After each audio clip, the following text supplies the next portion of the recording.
welcome to Reality Tea Times 2, the podcast where we discuss all the trash reality TV we love to hate. I'm Danica, and today we're going to be, hopefully, the plan is to complete Love is Blind. So we're going to just jump right into it. I haven't been plugging the Patreon though, so I'm going to do that quickly. Patreon available. We're doing Jersey Shore. I think we're on season 2 now.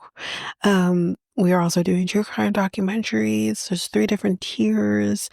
All of the information is on the website, Facebook, Twitter. It's pinned on their Blue Sky as well. I think it's pinned on Blue Sky as well. So if you want the details, you want the link, you can find it on all those platforms as well, but it'll also be in the show notes. And you can get information directly on the Patreon page as well. Okay, so with that, let's get into the reason that we're here. So, Love is Blind, Season 8, Episode 13, The Weddings. So we start off where we left off with Sarah and Ben's wedding, and basically waiting for her to give her answer as to whether or not they're doing this thing. So she says, I love you so much, but I always wanted a partner who was on the same wavelength so that I can't say yes. And I think this is definitely the best decision for her. It does concern me as well that he doesn't have stances. I've mentioned that already. And it's interesting. This is, I think, the first time we've seen this where he says to her at the altar, I love you so much, and I want us to stay together and work on us, which is very interesting. She says, we will see. Like, we're trying to jump in the gun here. I just ended it with you, or chose to not marry you, and you already want to talk about dating after this, which is fine. You don't have to not be together forever or whatever. Um, but it's just very interesting. So, yeah, more on that with the reunion, honestly. She says that she just wants someone who has stances, something that you feel. Um, and he doesn't know his church's own position on things, in particular, sexual identity. Um, so that's obviously something big for her. So yeah. She says that there are more his church is more traditional on marriage. Again, marriage is meant for a man and a woman and all of that. And obviously that's not something she subscribes to. Then we have his friends. And this was just another instance of how uncomfortable that I felt with the very strong, again, be religious, don't have a problem with that. It's just when it's so in your face like this, I've just never seen anything like this, quite like this on reality TV. And his friends are just praying over him. Again, it's just like, I feel like one and done, personally. Anyways, she says the idea of dating still, like, she isn't sure. She says she um does not want to continue a cycle of kind of hoping that something is going to change, because then nothing's going to change. And she said maybe it just wasn't a good fit. And the thing is I agree, it wasn't a good fit from the jump. For whatever reason, she still went through with it when it was pretty loud and clear, like, nothing was going to change. not to blame her, but I just don't know why they continued on with this. You know what I mean? So that's that with them.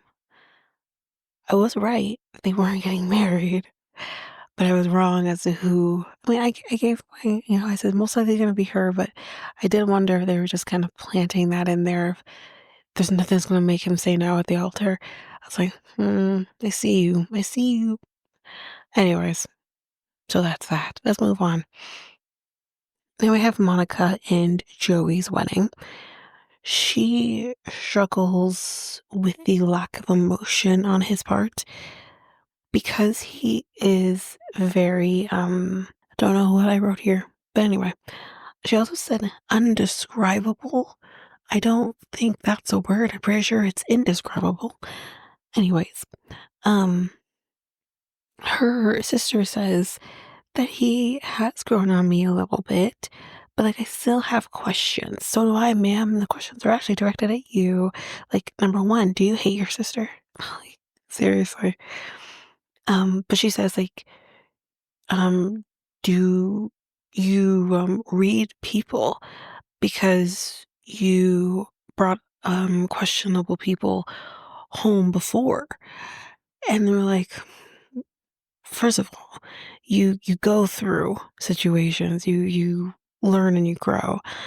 But sister's example of questionable people that Monica has brought home is men that she went to high school with. Man, we all bring home questionable people in high school. You probably did as well. Or maybe you didn't. I don't know. But it's just like have just a sea of questionable choices. Most of them in high school. So I don't under her sister is an idiot. I'm sorry, straight up. I don't even actually, I'm gonna take that back. I don't think the sister is an idiot. I think the sister is cunning, manipulative. I think she will plant anything in the heads of people in order to make sure she's gonna get the outcome that she wants. And the outcome that she wants in this instance is Monica not getting married before her. Just saying. So she says, I just don't want you hurt, which is fair. I think that's the first thing she said that's reasonable. Her friend says, well, I like Joey. And yeah, I think we all like Joey, generally speaking. But I do understand where Monica is saying there is a lack of affection on his part. You can't get married to someone with lack of affection. So we're having this pretty serious conversation, and her hair is just all over the place. It's just like all over her face, and it's actually like hard to take her serious, but it's, it is what it is. Her mom is here, and she says, if you say yes, I know, um, like she would have the best man. Um, and or I think it might have been his mom. I think it might have been his mom. Actually, sorry, not her mom, his mom. Um, and she says like he has been their rock through like everything. Which is definitely something that we've definitely heard him say, and the dynamics of everything and whatnot. I think that's a lot. It's a lot. Um, Monica looks very pretty when she's in her dress and everything. She says, I want to say that that she would base her decision on her and her alone. But and I think it's fair. She says, I would also be basing it on him because she wants to be chosen. And I think she doesn't feel like she's been chosen. Then Joey, because he actually longboarded into the venue, he's now longboarding down the aisle. We see him longboarding again in the reunion.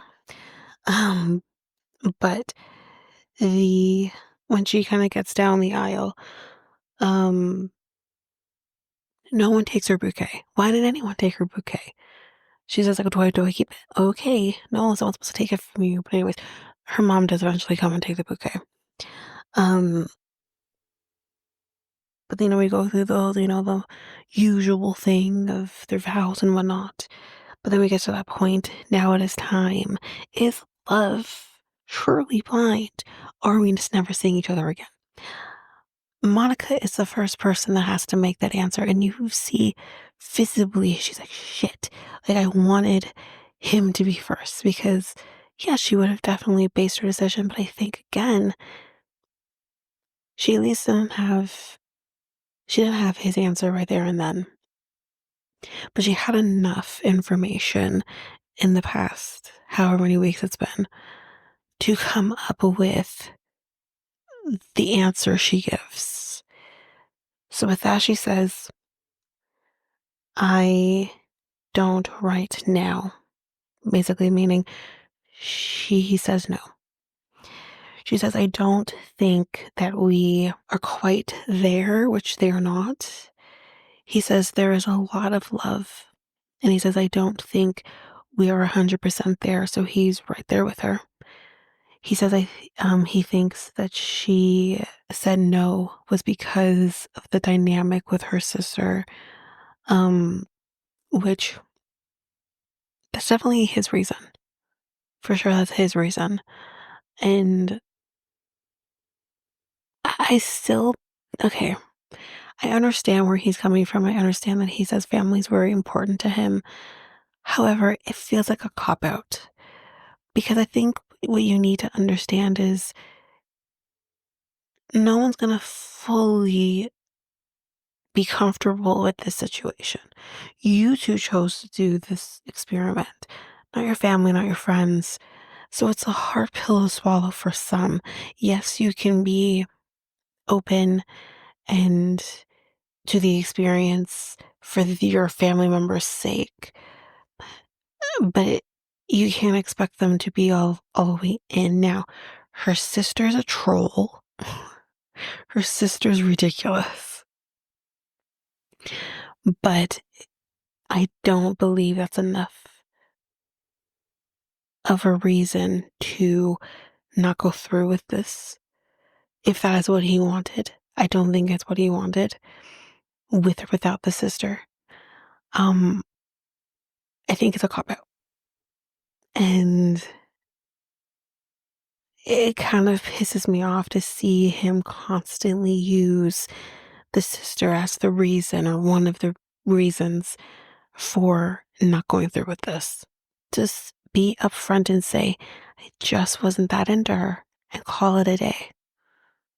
Um, he also says that she never told me she left me before the altar because she does say it at the altar. But she also says when he never said it to her either. So there was again this lack of communication. Like if he was waiting for that, he never said anything. If she wanted that, the difference is I think she was, or maybe not quite, but maybe a little better communicating that to him. He didn't. So, like, I don't want to go as far as to say he didn't care because that's putting him in the level of Dave, and I'm not going to do that. But it's this, I don't know, maybe he just wasn't fully ready to be someone's husband. Anyways, I hate that I was wrong with these two, but I was wrong with these two. So, I'll take that L. Let's go on to the next wedding. Virginia and Devin's wedding is next. And someone asked Devin, have you fought? And he says, well, no. But with politics and the prenup, it's been discussed, so it's caused some tension. No, they haven't had any fighting, which again, I feel like as much as, I've been baited into arguments with, the two major relationships that I've had in life, it makes sense. You understand what you're getting yourself into. I feel like you need to fight with your partner before you marry them, you know what I mean? But again, like even on in, well, I mean, I can't say that because there have been people who have fought in this journey and still go through with things. But I also think that Virginia is the kind of person that's like so shy and timid, and she talks like this. Thank you. She's very timid. So I don't think she's one that's going to go into a fight. And I don't know if it was her comfortability with him, if she's trying to mold herself into something he finds acceptable. Because the person that we see at the reunion, I'm like, God damn it, Virginia, where'd you get that voice? Is a completely different person. So I don't know. It's when I saw the reunion and I heard her speak, I'm like, God, where was that person during the show? What happened? So I don't know. His family goes and sees Virginia. So that was sweet. And I see him with his niece, and he's so good with her. Like, she loves her uncle, you can tell. Virginia looks so beautiful as well in her dress and makeup, and then they kind of are like, when she has the dress on, they find a ladybug on her dress, which obviously means good luck. And then they find another ladybug as well. So it's all these ladybugs popping up, and it's all of these good luck. And I'm thinking, okay, well, that's good luck because, she's gonna marry this guy. We know she is. But where we end up going in a minute, wasn't expecting. So her dad ends up coming, and was it just me? Or did he not remind y'all of Billy Joel? He had a Billy Joel look to him. Like, I was like waiting for him to start singing Uptown Girl or something. Or something else. We didn't start the fire. The world was, we didn't start the fire. He's literally, yeah, seriously. He's the one, he didn't start the fire, it's about to start. Um, um, then they start singing, or the song, sorry. They start playing, the song from Ghost. It's not the song from Ghost, but it's, the reference we have Patrick Swayze and Demi Moore with the pottery and da, time goes by so slowly. I was like, how did they afford this? This song is very expensive. The song is a very popular song even before the movie Ghost. But then you have the movie Ghost, and the song is so tied to that movie. How? And I'm seriously, you know what? Follow me here. I feel like they used the song for a reason. The reason being, it's a very beautiful song. It's a beautiful song. Come off that for a minute, though. I literally think they have like a Whoopi Goldberg type situation. Be like, Virginia, you's in danger, girl.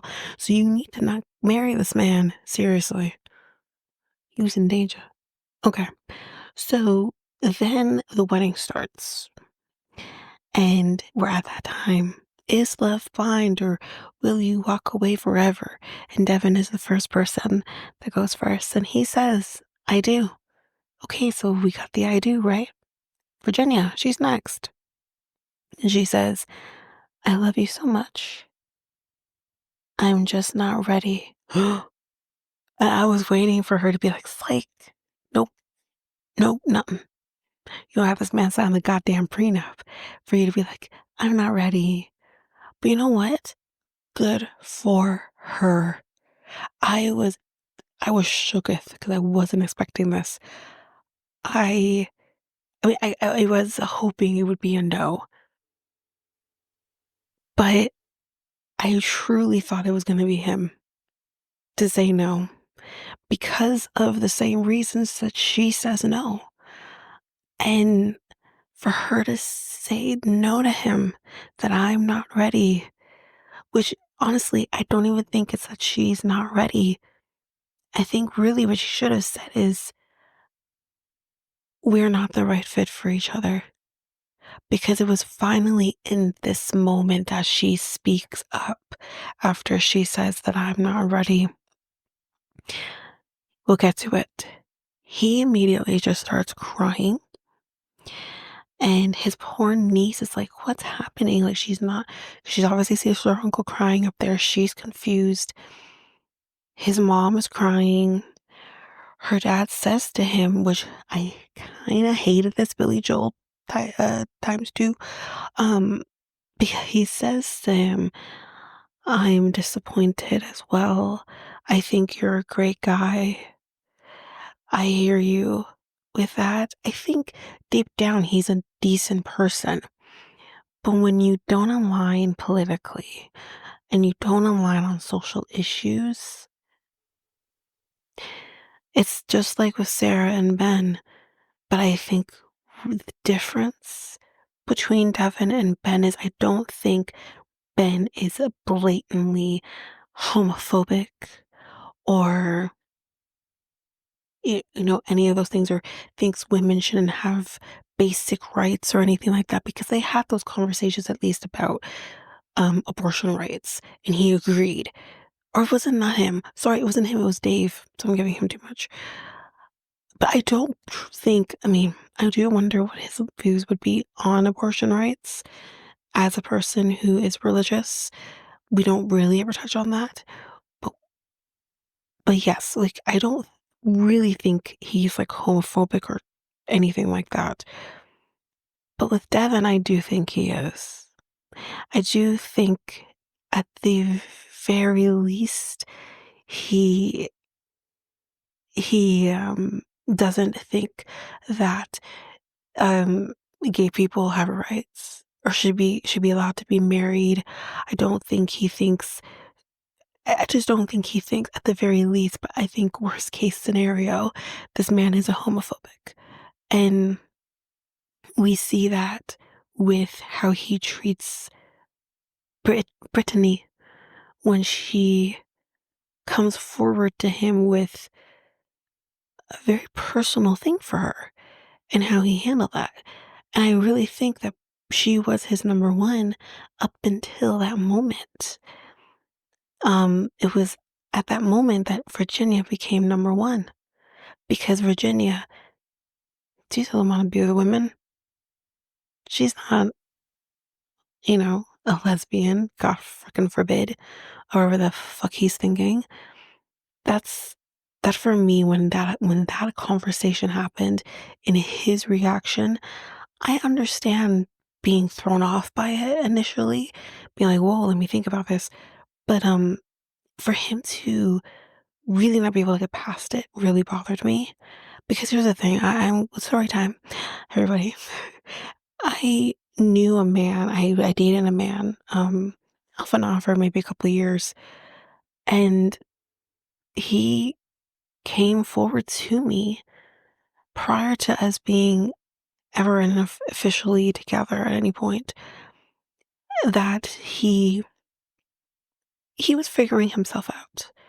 He had been, in a relationship with someone who was, I don't know if they were transgender um, or hermaphrodite, I think is the terminology you would use. I'm not sure if it's a better terminology to use.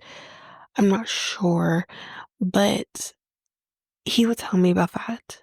And his discovery through realizing he was bisexual. And it was a lot to handle. I've never been in a situation like that. I was also very young. I was maybe 19, 20. Um, and it was a lot to handle, but I didn't not continue on with him because of it. I continued on with him because I liked him and he liked me. And there were times where obviously where we were not together. He was involved with, when he, again, in the self-discovery, he was involved with men. And he would tell me about it. And it still didn't stop me because I liked him. He was a nice guy. The moral of the story is yes, it's a hard pill to swallow initially, and you're like, whoa, like I wasn't expecting that. It doesn't mean that you can't accept them for who they are and still have a relationship with that person despite all of that. And I really could not stand the fact that he was so judgmental to her without really in her face, but he was. So, with that said, I don't know who it was. I think it might have been his sister, but I'm not sure. But someone says, I don't understand these girls. He doesn't deserve it. But this was also the name of the game. There was no guarantee that they're gonna get married at the end of this. She has a right to say no. And the reasons that she's saying no are legitimate. Even though she wasn't saying that in the moment, they were legitimate. She says, I protected him. I don't know if it's cultural, but there were topics that we didn't touch on.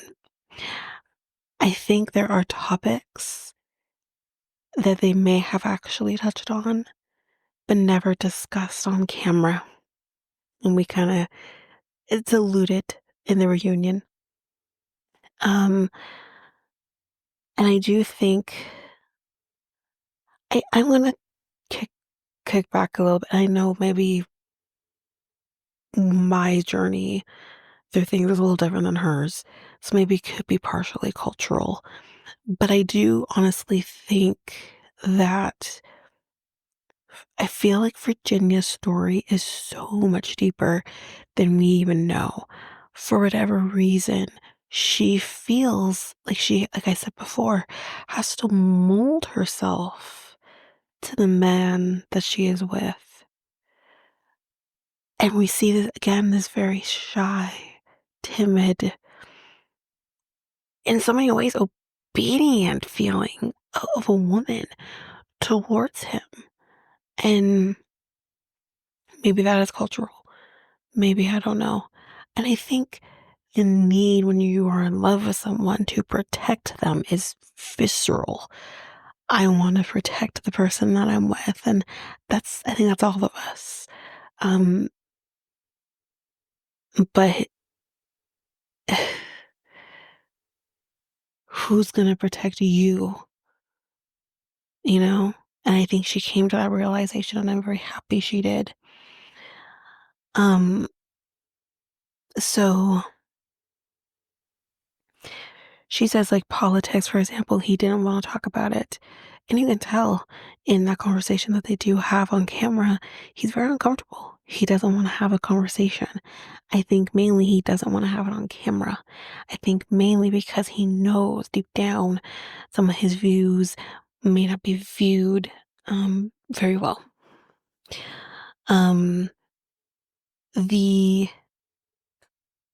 sexual relationship, she says it didn't get there.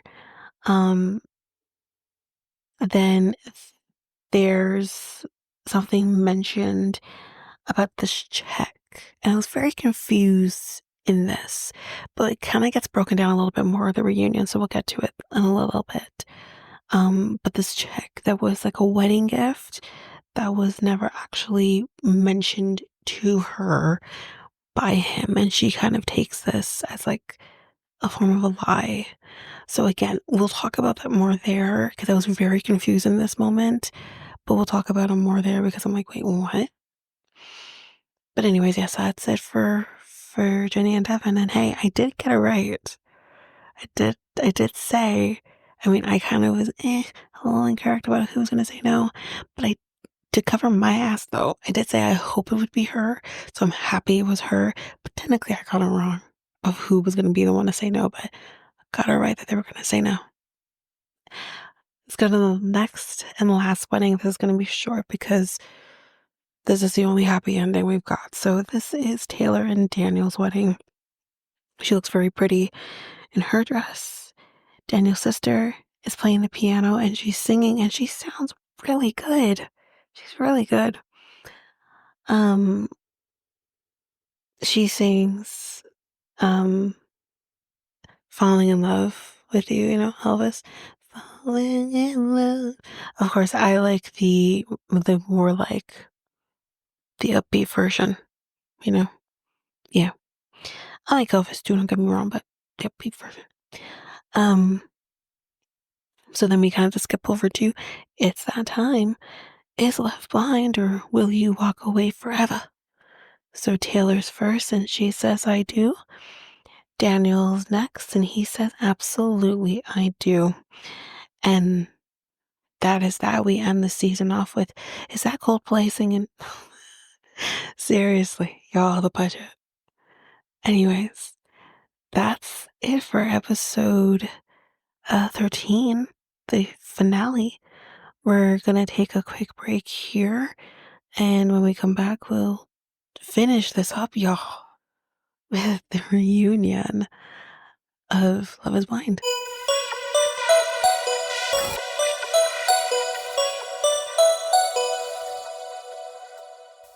And I am back. So let's finish off this season with a bang. And that's with the reunion. So let's get into it. So, gonna kind of talk about, I don't want to talk about a lot of the looks, but I did think Virginia looked very pretty. I love her short hair. Um, I try to remember everyone else. I thought Monica looked beautiful, but it was a lot. It was a look, but she looked great. Sarah looked fine. Um, Taylor, something was off with her look. I don't know. She loves the color green. She's wearing green, correct? I was right there. Anyways, it was something to do with her hair or the makeup. Like, I don't know, but anyways, I thought Lauren looked great.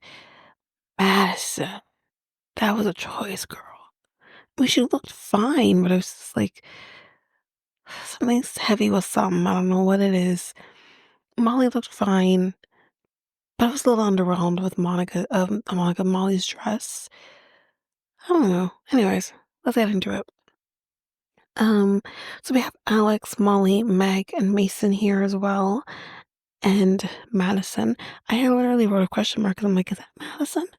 It was Madison. Um, so anyways, Taylor and Daniel are happy. Not much else to really say here, but he got a tattoo of her eyes on his chest. It's creepy. It's creepy. I didn't like it. It's too big.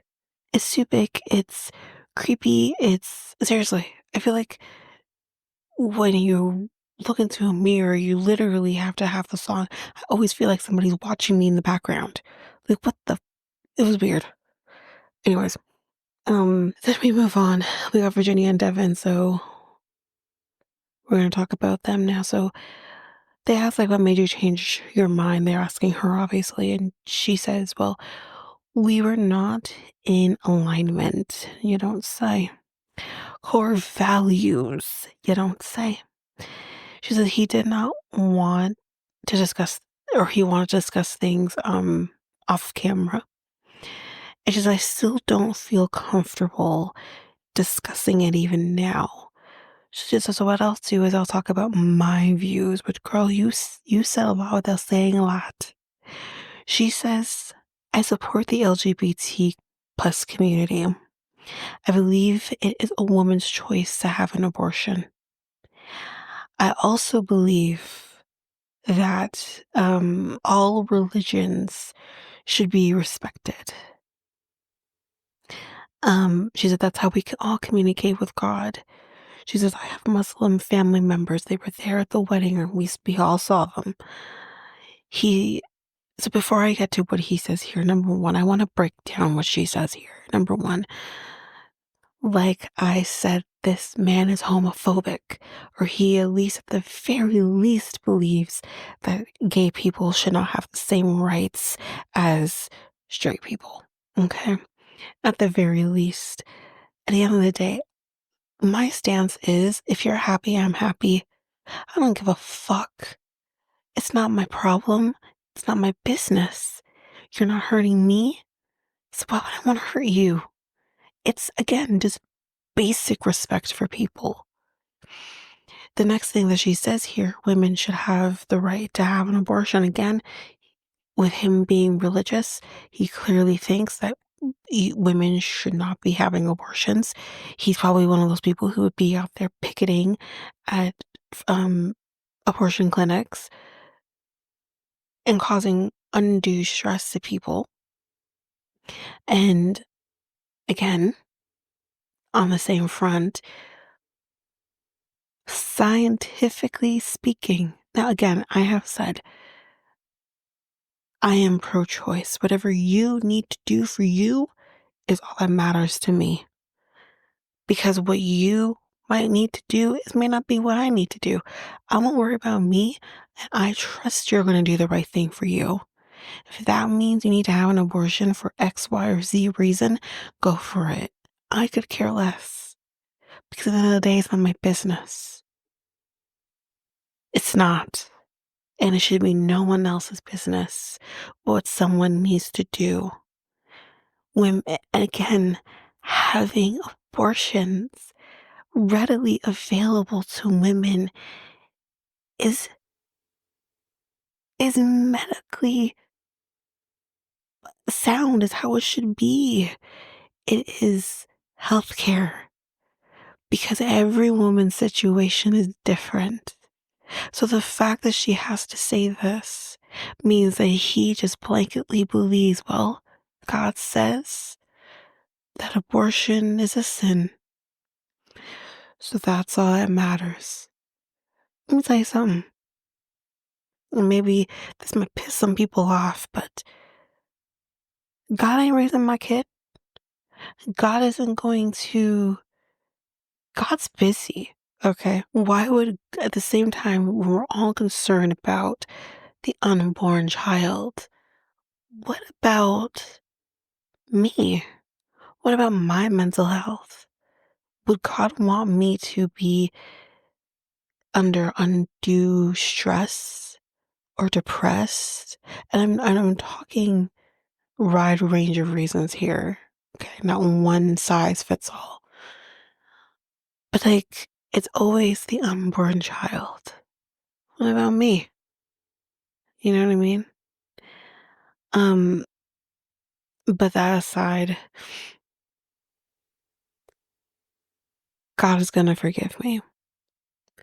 My personal relationship with God, whether you believe in it or not, is neither here nor there to anyone else. Like, I hate that shit, honest to God. And then the other thing she says here is that, and this one hit harder for me, that all religions should be respected. So this tells me that he does not respect all religions.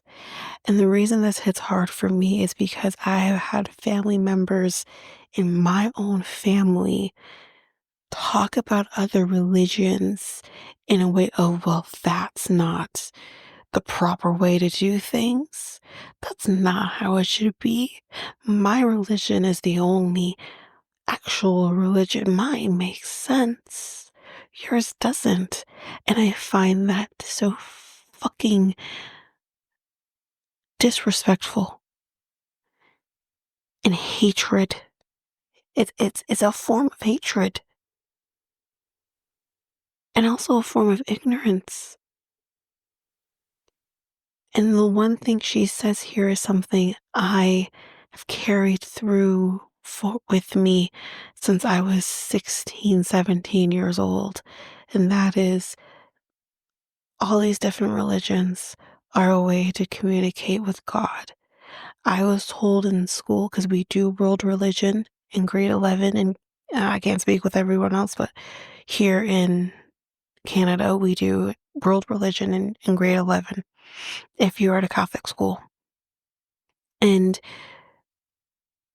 my religion teacher in grade 11 literally said, and it's stuck with me ever since, all paths lead to God. So who am I to say one path is incorrect over another? I respect Judaism, Islam, Hinduism, everything else in between. And like I said, I have had family members literally be so disrespectful of other religions that I felt that in my core. So again, this tells me that he has said shit about other religions. And I do wonder if those comments came from her saying, I have family members who are Muslim. And I do remember there was someone who talked about this, but now I can't remember if it was this season or last season. But I do remember someone talking about it, but maybe it wasn't her. But clearly this is something that she did discuss with him, I think, personally. And he had some choice words. And to me, that is worse than just blanketly having a conversation with somebody and it comes up in conversation, which is not good then either. But if for you to point out and say, oh yeah, I have family members that are Islamic and you have shit to say.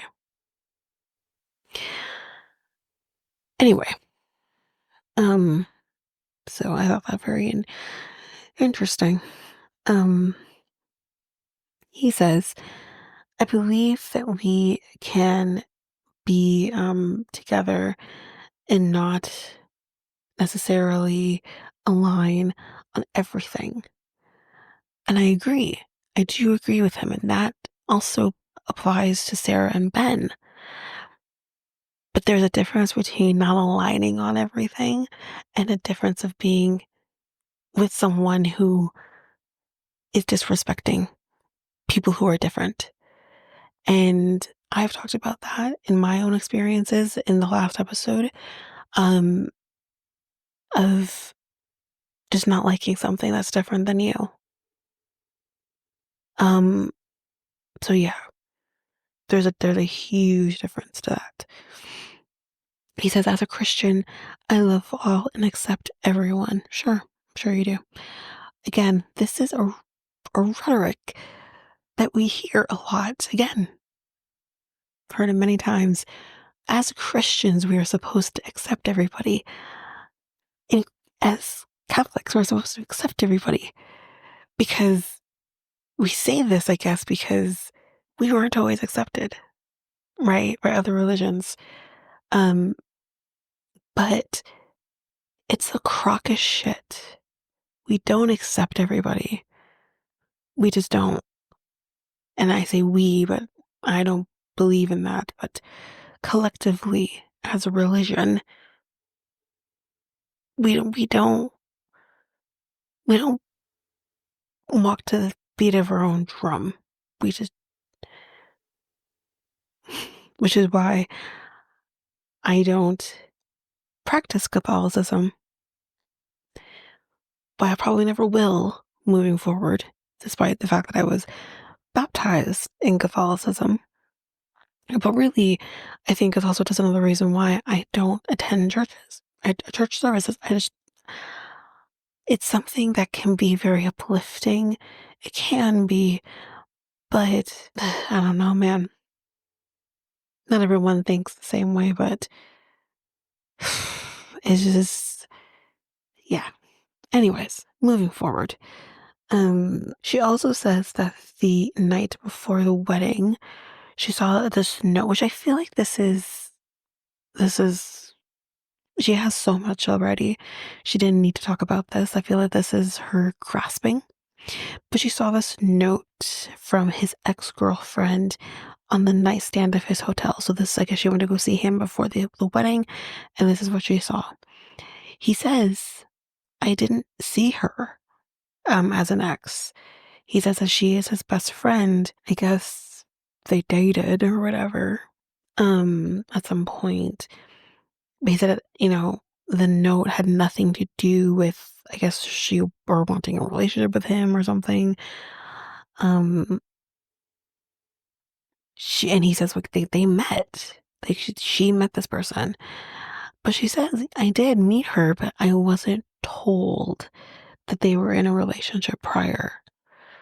Okay, so that's withholding, because to me, why not mention that, you know? Because, yeah, you may see her as a best friend now, but I mean, there's still history there. She says that she actually found this out from his mom. So he didn't tell her. She found out from his mom 4 days before the wedding. And then the other thing we talk about, that check, which was brought up again at the end of the wedding. She saw his mom, I think at some football game or something, and she mentioned, oh, did Devin mention the check from, I think it was her boss, and she didn't know about the check. And he says, I was waiting until we got married to tell her about the check. So he's basically withholding it because you know what? I'm with him. I'd probably do the same thing. Yes, I can understand from her perspective, it's you're withholding. But from his perspective, I'd be doing the same damn thing. I'm not giving you shit until I know you're my wife. I'm with him. Um, he then says, I wanted to be with her. And she says, huh, what's interesting? Because before, he wasn't answering my calls. She says apparently I was calling him for a week after the wedding and he wasn't answering me. Now, is it possible that he wasn't answering her because he was pissed? He didn't want to talk to her? Maybe. I don't know. Um, then apparently he was also telling people that she ghosted him. And he's like, well, I never said that. And Molly coming in with the 1-2 punch, she's like, actually, you did because you told me that. And Madison's like, oh, yeah, he told me the same thing. Okay, so you told them that. And honestly, I don't give a fuck. But the real thing here is you're trying to discredit her and make yourself look good, which is, yeah, just grab me. Um, Devin says that, well, they came out, or they came up to me, they were drunk. Why'd you have to mention that part? Again, I think he's also demeaning. He demeaned these two because it's like, okay, if you're all out drinking, having fun, whatever, why'd you have to mention that they're drunk? Because clearly they weren't drunk enough that they don't remember this conversation. So he says, yeah, they were drunk. They're questioning me about everything. Like, it has nothing to do with them anyways. And both of them are like, no, no, you offered the information because we actually didn't give a fuck. So, like, that was on you. But anyways, we end the Devon and Virginia there. I think we've exhausted it all. Now, the the reunion has decided this time around that they're going to do these unforgettable moments. I guess because it's been 5 years, so they're doing 5 unforgettable moments of Love is Blind. We're going to do it because I actually enjoy some of these unforgettable moments because I love them too. So, number 5 of the unforgettable moments was, so which celebrity do people think you look like? Well, people think that I look like, oh, what is that? Machine Gun Kelly's girlfriend? What is her name? You mean Megan Fox? You look like Megan Fox. He should have aborted damn mission, Jimmy, because literally, like, oh, jeez, there's nothing like that season. The season was great. So that's number 5. I think that's think it's a good number for it. We may or may not see Jimmy again later. Next, we're with Ben and Sarah. So, first, Ben says that have, he says, I have privilege, and I know that. So he's just getting in there from the jump, being like, listen, listen, listen, let me get out of this shit. And he says, I wanted to do better. And she says, out of the pod, um, there was like this lack of interest on his part. And I can believe that because it's like, okay, he's not gonna change overnight, you know? But I also think he just doesn't care to change either. She says, I really didn't know him. Okay. I mean, do you really know any of these people after 5 weeks? Um, then we talk about the TikTok girl. We bring that back. And she says, well, what I know about Ben now, that TikTok makes sense. And she was hoping that this may be they could, or maybe that they could have tried to make this work. So clearly she got to a point mentally where she could have explored that with him after he'd mentioned it on the altar. So she explains that she was working as a traveling nurse. She had a contract. She had 3 months left on that contract, and she was working out of, I believe, Tennessee. And she says that he was going to come with her because he can work remotely. That was the plan when, um, if and when they got married. So she basically says to us that he was going to spend 2 weeks up to 2 months with her, I believe. He was going to come and see her. Um, and they made all the plans. She was gonna go ahead first. He was gonna do his thing. They made plans up to, okay, you're gonna take the drive instead of, or no, they said she was gonna fly instead of drive and all that, blah blah. She gets to Tennessee. She tells him I caught there. He instantly removes her from Find My Friends, and she took that really hard. And she said that he never really talked to me again after that. He says the only reason he reached out to her to apologize is because Jimmy told him to practice reunion questions with her. So the only way that he could do that is if they were on speaking terms. And it's funny because at one point when, I mean, I'm kind of going ahead here, but when we see the next moment with him, I won't say what number it is in case you didn't watch it. I mean, how could you not? When we see the next moment with him, um, they say, so that's the guy you're getting advice from? He doesn't seem to make good decisions. Um, he says, well, you ghosted me. Another fucking man saying that the girl ghosted. I don't believe him. I think what she's saying is most likely accurate. And just how? And Lauren says she did not interpret the relationship in the way that you are interpreting it because he says that he was under the understanding that they were not together, that the only reason he was connected to her with her through Found My Friends was because he was looking out for her, making sure she got to Tennessee, safely. And then after that, he was going to basically cut it off. Um,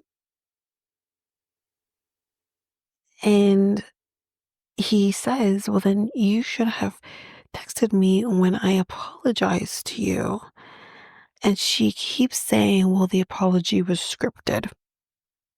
Well, I don't know exactly what that means fully, but what I'm interpreting from what she's saying is because Jimmy came through here and is like, you need to, rehearse your reunion questions. To her, she took that as his apology isn't sincere. So that's it for Sarah and Ben. We now move on to Joey and Monica. So she says, I admit I never told him that I loved him, but he didn't either, which I mentioned that before. And she says, I also didn't feel it though, which is the thing. Even if you're not necessarily saying it all the time, you should be able to feel it or feel some. She says, you shouldn't have to beg for your fiance to touch you. No, you shouldn't. You shouldn't want to do those things. She says, I feel embarrassed because she says, obvious that he wasn't into me. And he says that the biggest thing for him again was her sister because they were best friends. She had mentioned to him that they were very close. They're like best friends. So, again, I still don't think that is enough of an excuse. So it doesn't change anything for me. He says that like I wasn't accepted. No, I don't know. Nick says, well, this is kind of like the chicken or the egg type situation because he says, and it's very true. He says maybe her sister would have liked you if you were all in. Maybe she sensed the fact that you were holding back, which made her think, he's not on the up and up. When they went tubing, apparently, the next day, he messaged one of the cast members. We're about to find out who that cast member is in a minute. Um, he slid into that person's DMs. And she says that she only found this out a month ago. So it's like literally like 11 months ago this happened. And we say, well, who was it? Who was this person that he slid into the DMs? Y'all, it was Madison. So Madison's here to talk about it. He says it was, so he says to her in the DIMS, it was good seeing you. And that I like your pink hair was the other thing he said. And she says, yeah, we had a friendship, whatever, but like that was it. And I mean, they kind of talk about different versions of what he said here. But he may have said something along the lines of, oh, I really like your pink hair, wish we talked more, or whatever it was. He gets that it was inappropriate. Great.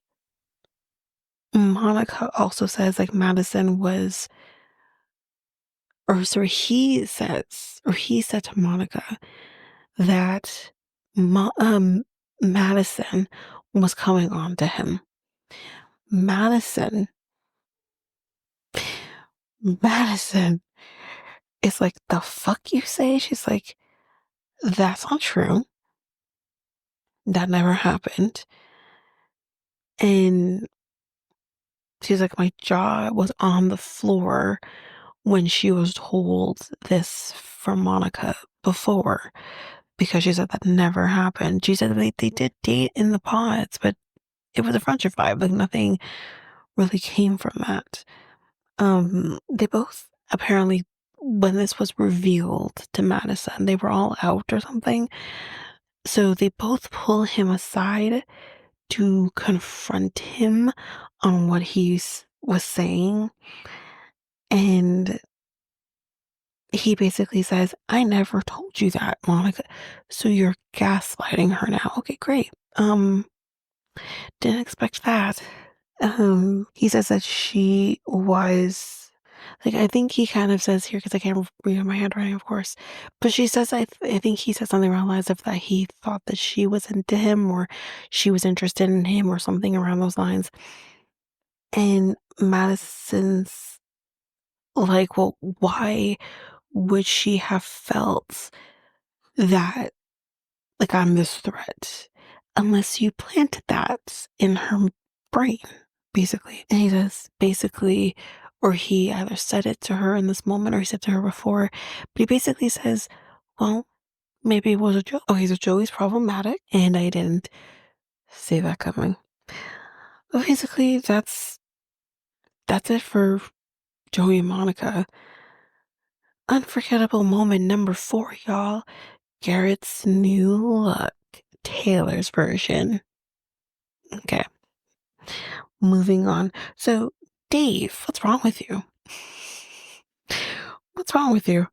Um, Apparently, this is real interesting. Again, I would really love to hear from the sister, but apparently,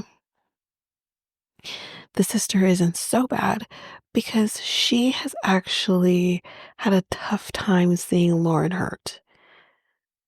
And again, I said it was funny because I think he kind of brings it up. I don't know if I wrote it down, but he did bring it up. And he says, she was worried about me being basically used for clout by somebody else, but and him coming across as a bad guy. And he's like, well, here I am, right where she was worried about. Lauren says that I am light years ahead of him in terms of emotional maturity. Yeah, I would say. Um, he said that he did not send her a text about going. I don't know what I wrote here. Anyways, moving on. He, or okay, I think he says that he didn't send a text to his sister about the guy that Lauren was involved with before. But that she, I guess, found out on her own somehow. Um, he was trying to, um, I guess, kind of navigate the experience or figure out things, whatever. Um, or trying to trust, or whatever he said. I can't remember. But he says he was not looking for an out. I disagree. Um, he says that we can all agree you can have a booty call and find your husband in this, the same week. And everyone raises their hand and says, yeah, we all agree that that can happen, despite what this dum dum wants to say. He does feel like she is the one who got away. Good. I want you to feel that way. She doesn't believe that though, which again, that's also probably true. Yeah, she's probably right. He probably doesn't actually feel that way. She says you had choices to talk to me, or chances already to talk to me. He didn't. She's like, you made it seem like I was making you choose between the devil or your family, which, yeah, he definitely did. It was definitely like World War III with finding out that she had a booty call a week before going onto the show. He says that I did give her that letter because she says, like, I wrote this letter, I took the time to do that, and you didn't give it to her. He said, I did give it to her. And when it's questioned on further and they say, okay, so what was her reaction? He doesn't give a straight answer. He kind of mumble jumbles away around the answer. We're just like, okay, so you didn't give it to her. Again, in this moment, you're still lying to us. Okay. Um, but she was like, I hate when she, I guess, checked or whatever. She could see the letter was still sitting in his jacket pocket.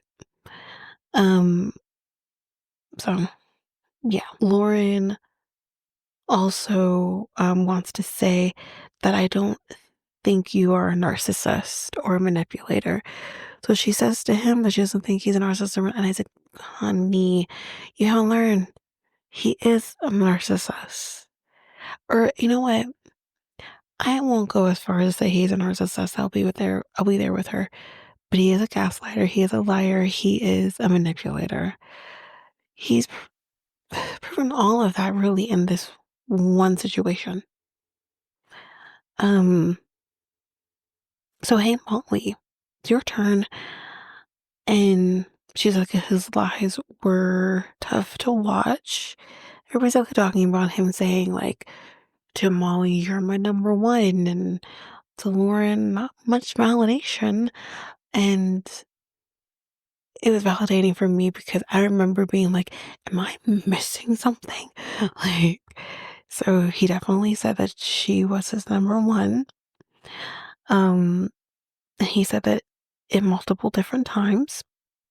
And so again, manipulator. How can Lauren say he is not a manipulator when in the pods he was manipulating? So Molly has hated men all year, so she hasn't really been dating anybody. The Vanessa asks, well, is there any girlfriends? With absolutely no context. Listen, I don't recall Molly ever talking about her sexuality being whether she's bisexual, fluid, pan, whatever. She's never talked about that. So for Vanessa to ask this question with absolutely no context to the audience, I'm like, wait, what? Where are we going here? It, unless there's something in the news that I've missed, I'm like, where is this coming from? Anyway, she says that she wouldn't be opposed. Unforgettable moment number 3, and I think this was a pretty good moment. Listen, if you're going to go out to basement bar and you're not going to come home until 6 a.m. and okay, and you were with that Sarah Ann bitch, the least you can do is not turn on your fucking location because your location gave you away, you lingerie me. So, yeah, if you don't understand. That is Jeremy and Laura with Location Gate. Location Sharing Gate, I should say. Anyways, moving on, we now discuss Meg and Mason. And they kind of say, like, their reveal, it was very cute, whatever. Now, they are not together, but they are best friends. They did try dating, but something was just missing for them, so it didn't happen. They say, so like, Madison, what do you think about them dating? And it's like, okay, we all know what we're doing here because we saw the look on her face during that whole situation and being like, she wanted Mason's misery, really. Um, so she basically says that she kind of says like she was like, I guess, I don't know, she's kind of talking in circles. So that she was kind of okay with it. She wanted them to be happy, but then she just kind of talked about Alex and something that he had said. And Alex says, it was interesting to see that Madison was kind of like these two different people.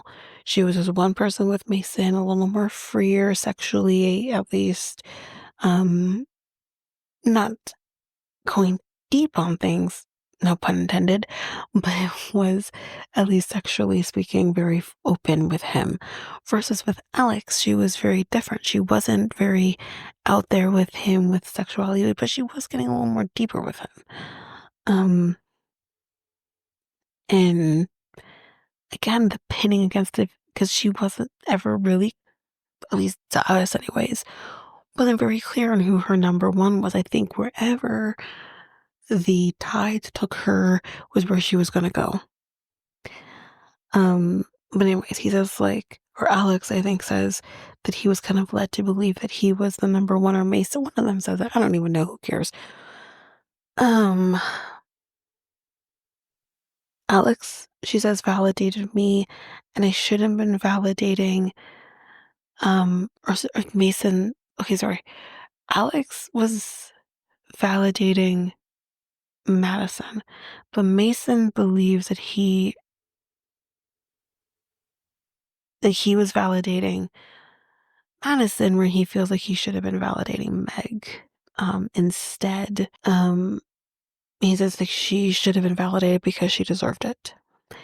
And Madison says that I wanted to see you have the best. I just wanted you to be honest, which is true. And honestly, I really didn't like I mean, yes, there's issues with Madison for sure.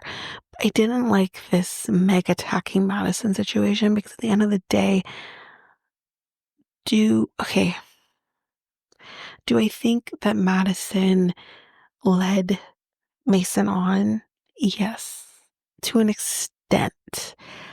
I do believe on at least her last couple dates with Mason, you can kind of tell that she was trying to distance herself from him.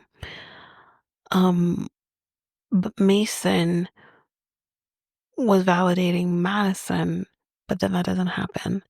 And then you see when he isn't the one chosen, that he's kind of shitting on Madison. So Madison's not perfect in any of this, but either is Mason. And the fact that Meg is kind of defending him through this is ridiculous to me, personally. So Meg basically says, yeah, but you're literally kind of like, and she says, like, shit talking him. She was being manipulative. She says him having a good connection with Meg, but validating me felt manipulative. And it's true. Now, where I think the manipulation really comes in for Madison is not letting it go and kind of facilitating this, kind of thing in Meg's mind to end it with my son. That's where Madison manipulated. Um, and she said, like, you committed to me. This was Madison says to Mason. And he says again, he's doing it in this freaking moment. But he says, well, I did that because I felt like I was being pressured. She's like, I didn't force you. He's like, no, I didn't say you forced me. I said I felt pressured. By whom then? By Madison? By the process? By yourself? Where were you feeling pressured? And again, I feel like, again, we're mincing words. So then we hear about him apologizing to her. And he says, what the, I think he says, the same night you told me you had feelings. Well, this is kind of confusing. Yeah. Um, yeah, I'm confused here. But anyways, Meg says, I don't get why either of you are mad because you both screwed me over. Well, okay. Did Madison kind of screw her over? Kind of. Mason, yes, screwed her over by not validating her. But I have no sympathy for you because at the end of the day, you ultimately screwed yourself by going to him at any length of time to try this again, knowing that he didn't validate you when he was validating somebody else, that you were not his number one when someone else was until he wasn't that person's number one.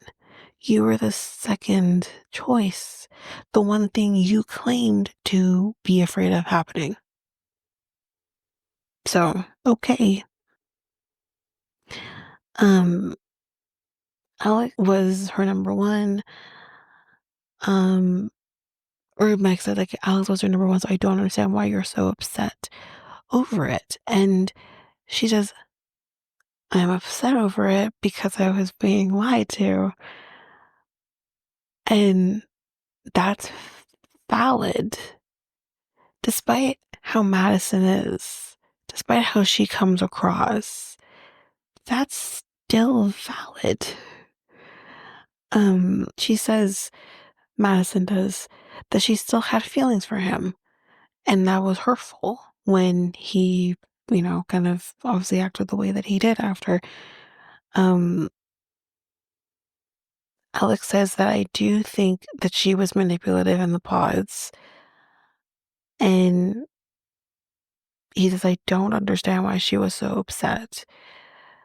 Because you wanted me, you got me.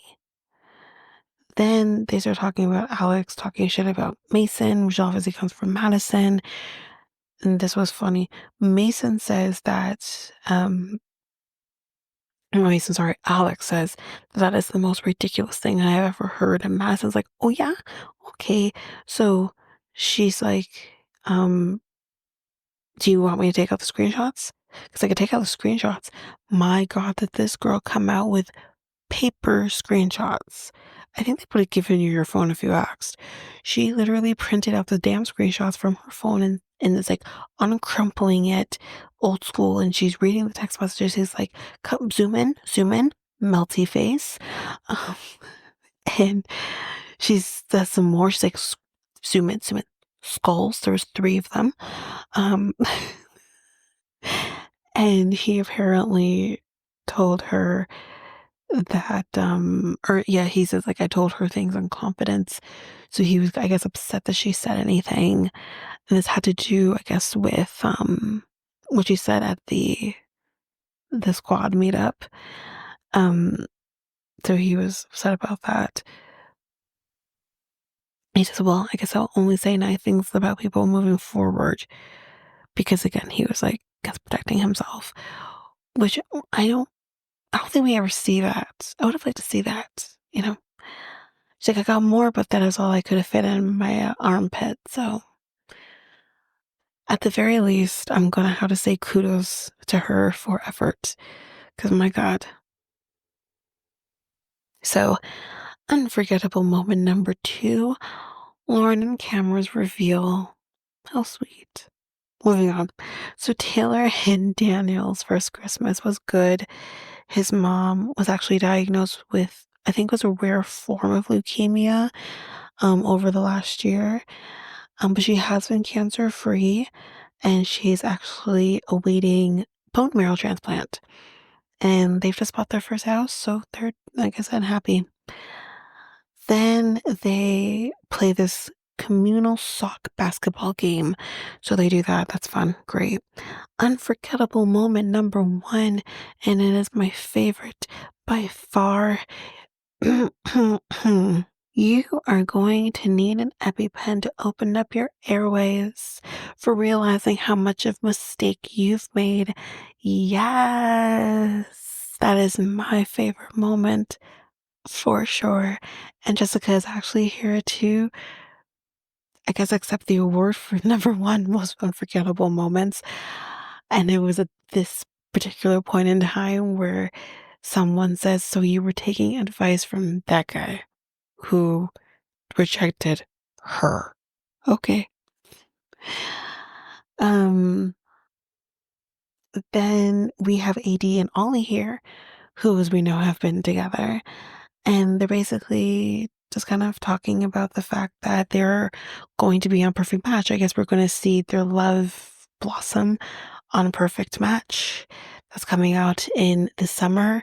I'll have an announcement of that for that at the end. And then the camera's still rolling, and they're like, oh, the camera's still going. And they're walking down this beach. And then I'm like, oh my God, he's going to propose. Oh my God, he's going to propose. And oh my God, he proposes. And it took a lot to hold the tears back. For this reason, I like Ollie. I think Ollie's a really great guy. Um, and I do like AD. She annoyed me a little bit during her season. It's because I don't understand anyone except Clay. I don't get it. But if that path was going to ultimately lead her to this, I am very happy for her. I think she has an amazing man. Of course, she said yes. So congratulations to them. So we will see them on Perfect Match. And then we basically have a performance. I kind of hoped it was going to be Nick, but hey, that's fine. And then we find out that the next season, season 9, is going to be at Colorado, Denver. And I hope that Denver for Love is Blind is going to be 10 times better than the Denver of maps. Because Jesus fucking Christ, if we have any repeats of that, people more concerned about the damn optics, I'm gonna hate Denver. Just a fair warning, y'all, okay? Anyways, that's it. That is our Love is Blind season. That is the end of that is the end. Thoughts and feelings on the season, generally speaking. It was it was fine. It wasn't great. I think the main thing here is that there's just a lot of normies. for this season, which is fine. I have nothing against that. I think it was an absolute misstep to have people like Mason and Meg and Madison and Alex off of the main cast of five. I think that that would have definitely brought a little more drama to the season. Um, and I think really who I think they could have replaced. I mean, Virginia really gave at the end there. But if I'm going to talk about the entirety of the season, I think Virginia and Devin should not have been a part of this. I think that's one. And then I think another couple that could have been replaced. I mean, it's hard for me to say Daniel and Taylor because they got married. Um, hmm, maybe them though. I don't know. I want drama. You know what I mean? Anyways, that's basically it. So, as the announcement, I'm going to say here at the end here with Perfect Match, Perfect Match will not be covered while the show is happening. I am already recording and planning for the Christmas break. Um, so that will be added to the Christmas break. So you'll get that in December. When that's going to be in December, I won't know yet. I'm kind of going in order as episodes are being released, but that will be added to the roster. Um, Another one that will be added to that roster. You'll get the full list of everything when we get closer, but another one that will most likely be added to the roster for the Christmas break is going to be the new show Polly Family that's being aired on April 29th. I won't be covering that as the show is going, it's just too much, but I will be covering it during the Christmas break, so you'll have to wait for it then. But that's coming at that point. But that is it for this episode. That is it for me. This season was great. We'll see how season 9 goes. But yes, that is it for this episode. So if you like what you heard, please rate, review the podcast on either Apple Podcasts or Spotify. Also, don't forget that you can also share us with everyone in your life if you really love this. And I do want to read those reviews. I'm definitely getting 5-star ratings, but I want to read those reviews. So send me those reviews and I will read those 4 and 5-star reviews on the podcast. Also, we're on every one of your favorite podcast apps. Every one of them, including you can find us on YouTube at Reality Tea Times 2. If you want to connect with us, you can do so by going to either Facebook or Instagram at Reality Tea Times 2. You can also find us on Twitter, TikTok, Reddit at Reality Tea Times 2 Pod. We also have our email, which is at realityteatimes2 at hotmail.com. Definitely want to hear from you guys. And we also have our new website where you can listen to all of these episodes. You can review the podcast on there as well. You can connect with me in any way, all the stuff. It's all there. And you can find me there at www.realityteatimes2, all spelled out,